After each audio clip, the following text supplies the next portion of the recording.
Class 10th में physics में 2 marks वाले ऐसे कितने सवाल हैं जो परीक्षा में बार बार पूछा जाता है और 2025 के लिए इम्पोर्टेंट रहेगा? प्रकाश के परावर्तन एवं अपवर्तन।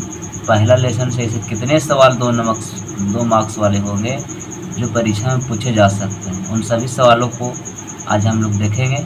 तो पहला सवाल है, प्रकाश का परावर्तन क्या है, इसके नियमों को लिखें।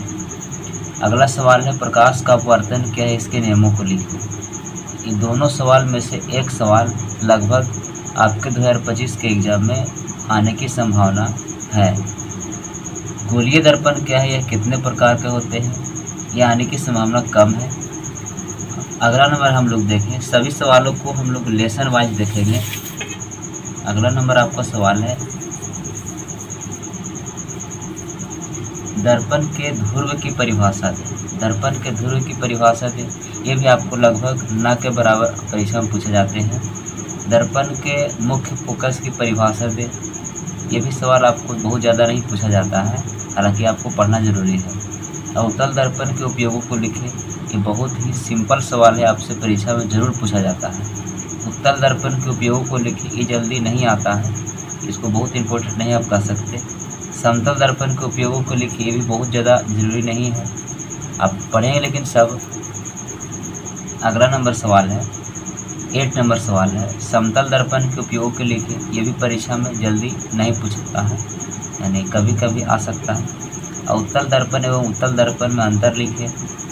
अगला क्वेश्चन है, अवतल लेंस एवं उत्तल लेंस में अंतर लिखें, ये भी आप याद कर लेंगे, पढ़ लेंगे।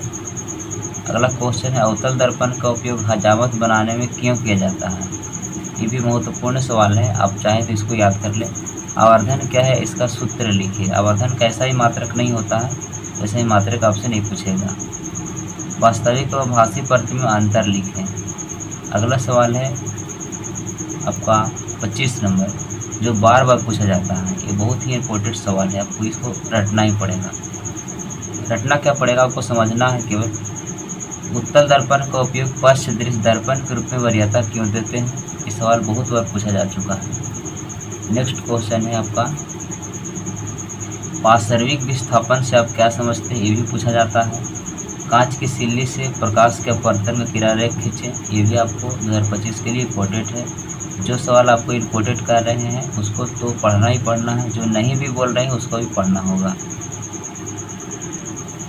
अगला सवाल है, पानी से भरी बाल्टी की गहराई कम मालूम या प्रतीत क्यों होता है, या छड़ी टेढ़ा क्यों प्रतीत होता है, इस तरह के सवाल आपको देखने को मिलता है, ये भी पूछा जा सकता है। प्रिज्म से प्रकाश के अपवर्तन के किरण आरेख खींचे, ये कई बार पूछा जा चुका है। उत्तल लेंस को अभिसारी लेंस क्यों कहते हैं, ये भी कई बार पूछा जा चुका है, पूछ सकता है। अवतल लेंस को अपसारी लेंस क्यों कहते हैं, ये भी पूछा जाता है। लेंस के मुख्य फोकस की परिभाषा दें, ये भी बहुत महत्वपूर्ण सवाल है। एक डायोप्टर लेंस की क्षमता से आप क्या समझते हैं, पूछा हुआ सवाल है। किरण पुंज क्या है या कितने प्रकार के होते हैं, ये बहुत कम संभावना है आपसे परीक्षा